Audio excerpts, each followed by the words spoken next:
देश के दक्षिण अंतिम किनारे पर बसी हुई यह जगह प्रभु श्री राम जी के पदस्पर्शों से पावन है। यहाँ की लहरें भी रामायण की कहानी सुनाती है और यह जगह भी दक्षिण का काशी कहलाती है। ये जगह है रामेश्वरम, जो कि भारत के 4 धामों में से और 12 ज्योतिर्लिंगों में से एक पवित्र तीर्थ स्थान है। ये वही जगह है जहाँ पर प्रभु श्री राम जी ने लंका की ओर जाने से पहले भगवान शिव जी की पूजा की थी और हजारों लाखों की संख्या में आज भी लोग यहाँ पर राम सेतु का दर्शन करने के लिए आते हैं। यहाँ के मंदिरों की दिव्यता और धार्मिक वातावरण मन को शांति और श्रद्धा से भर देता है। तो रामेश्वरम में आप कौन सी दर्शनीय स्थलों पर जा सकते हैं और साथ ही में होटल, खाना और आपका कितना बजट आ सकता है, इस वीडियो में हम आपको रामेश्वरम यात्रा के बारे में संपूर्ण जानकारी देने वाले हैं। रामेश्वरम तक आने के लिए आप बस के माध्यम से बाय रोड या फिर आप भी हमारी तरह ट्रेन के माध्यम से समुद्र के ऊपर बने हुए इस आइकॉनिक पंबन ब्रिज से गुजरते हुए ट्रेन से डायरेक्टली रामेश्वरम रेलवे स्टेशन तक आ सकते हैं। हम सुबह के 4 बजे यहाँ पर पहुँच चुके थे और अपने होटल रूम में थोड़ी देर रेस्ट करने के बाद हम निकल पड़े थे अग्नि तीर्थम की ओर।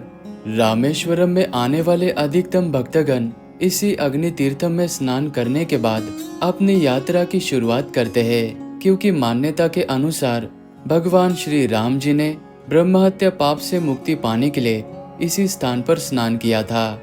और पुराणों के अनुसार अग्नि देवता ने माता सीता की अग्नि परीक्षा के बाद में स्वयं को पाप मुक्त करने के लिए इस सागर में स्नान किया था। इसीलिए इस जगह को अग्नि तीर्थम कहा जाता है। और ये है रामनाथ स्वामी मुख्य मंदिर। अग्नि तीर्थम में स्नान करने के बाद भक्तगण मंदिर के इस नॉर्थ गेट यानी कि उत्तरी प्रवेश द्वार से मंदिर के भीतर प्रवेश करते हैं और मान्यता और प्रथा के अनुसार मंदिर परिसर में बने हुए इन 22 कुंडों के जल से स्नान करने के बाद अपने गीले वस्त्रों को बदलने के बाद सभी दर्शन करने के लिए जाते हैं। मंदिर के अंदर चलकर जाते वक्त आपको इस मंदिर की भव्यता और दिव्यता का एहसास होगा, क्योंकि यह मंदिर अपने 1200 मीटर लंबे और 1212 नक्काशीदार स्तंभों से बने हुए कॉरिडोर यानी कि स्तंभनुमा गलियारों के लिए ये विश्व प्रसिद्ध है। और रामायण के अनुसार प्रभु श्री राम जी ने रावण का वध करने के बाद अपने ब्रह्महत्या पाप से मुक्ति पाने के लिए रामेश्वरम में भगवान शिव जी की पूजा की थी। तो उन्होंने इसीलिए हनुमान जी को हिमालय से शिवलिंग लाने के लिए भेजा था, लेकिन सूर्यास्त होने के लिए थोड़ा ही समय बचा था और हनुमान जी देरी से लौटे तब तक माता सीता ने समुद्र तट की रेत से एक शिवलिंग बना लिया था। वो शिवलिंग रामलिंगम कहलाया था और हनुमान जी के द्वारा लाए गए शिवलिंग को विश्वलिंगम कहा गया। आज भी मंदिर के गर्भगृह में रामलिंगम और विश्वलिंगम के बहुत ही अद्भुत दर्शन होते हैं और ज्योतिर्लिंग के पास में बहुत ही खूबसूरत माँ पार्वती जी के भी दर्शन होते हैं। और एक बात आप जरूर याद रखना, दोपहर के 1 बजे से लेके 3:30 बजे तक यह मंदिर दर्शन के लिए बंद रहता है। मंदिर में दर्शन करने के बाद हम निकल पड़े धनुषकोडी की ओर, जहाँ पर राम सेतु है। लेकिन रास्ते के बीच में सबसे पहले आपको ये कोदंड रामर मंदिर नजर आएगा। भक्तगण यहाँ पर पहले दर्शन करते हैं। पुराणों के अनुसार ऐसा कहा जाता है कि प्रभु श्री राम जी ने यहीं पर रावण के छोटे भाई विभीषण से पहली बार भेंट की थी, जब विभीषण ने अपने भाई का साथ छोड़कर अधर्म का विरोध कर प्रभु श्री राम जी की शरण ली थी। युद्ध के बाद में प्रभु श्री राम जी ने यहीं पर विभीषण का राज्याभिषेक किया था, जिससे वह लंका के राजा बने थे। और इस मंदिर के गर्भगृह में धनुषधारी श्री राम जी, लक्ष्मण जी और माता सीता, हनुमान जी और विभीषण एक ही गर्भगृह में विराजमान है। इस तरह से ये मंदिर भक्ति, मित्रता और धर्म का प्रतीक कहलाता है। और ये जगह है धनुषकोडी, जिसे अरिचल मुनाई भी कहा जाता है। अपनी भारत की आखिरी सड़क यहीं पर खत्म हो जाती है, क्योंकि इसके आगे बंगाल की खाड़ी और हिंद महासागर हजारों किलोमीटर तक फैला हुआ है। और माना जाता है कि कि ये वही स्थान है। इसी जगह से राम सेतु का निर्माण कार्य शुरू किया गया था।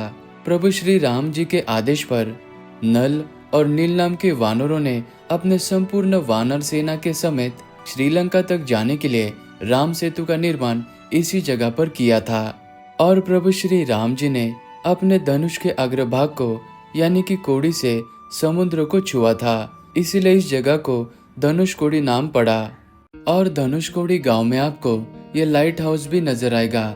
10 रुपए का एंट्री फीस लेकर आप इस लाइट हाउस के टॉप से बहुत ही खूबसूरत नजारा देख सकते हैं। किसी समय में यहाँ पर खुशहाली से बसा हुआ एक गांव हुआ करता था, लेकिन 1964 में आए हुए साइक्लोन ने यानी कि चक्रवात ने सारे गांव को नष्ट कर दिया था। वो चक्रवात इतना डेंजरस था जो कि 22 दिसंबर की आधी रात को आया था और 25 दिसंबर की शाम तक चला था।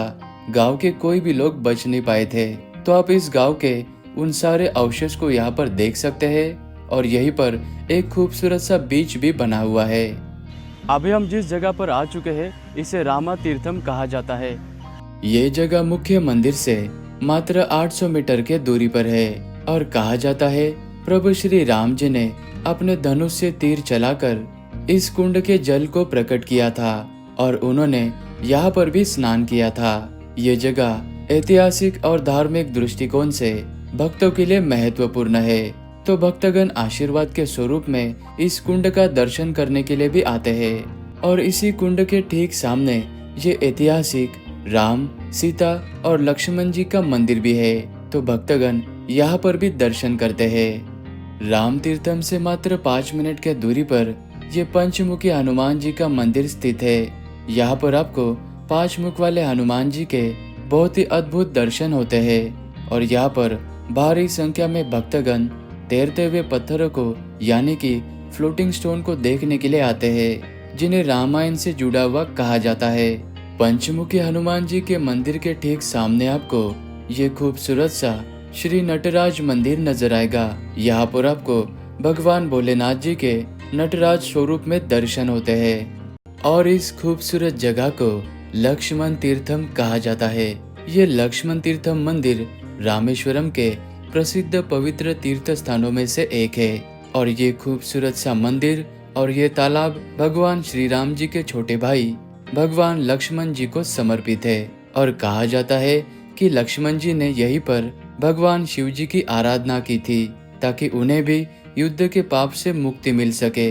और ये लक्ष्मण तीर्थम मंदिर पंचमुखी हनुमान और नटराज मंदिर से मात्र 5 मिनट के दूरी पर है।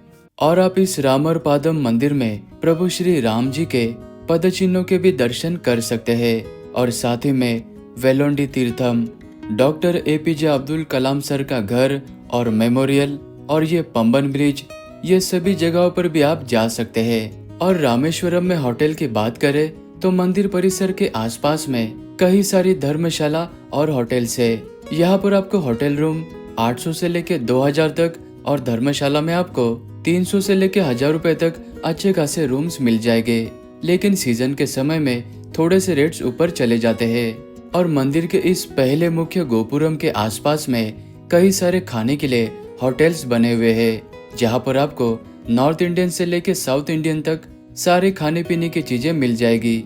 और यहाँ पर आप 2 जन घूमने के लिए आते हो तो पर पर्सन 4000 के अंदर ही आपका खर्चा आ जाएगा।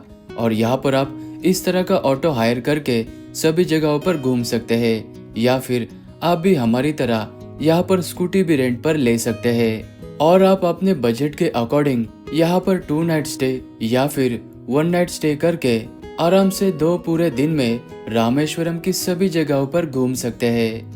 इस खूबसूरत नज़ारे के साथ में हम रामेश्वरम के ब्लॉग को यहीं पर एंड करते हैं। अगर मेरा वीडियो आपको अच्छा लगा तो वीडियो को लाइक करना, कमेंट भी जरूर करना। मिलते हैं आप सभी को नेक्स्ट ब्लॉग में।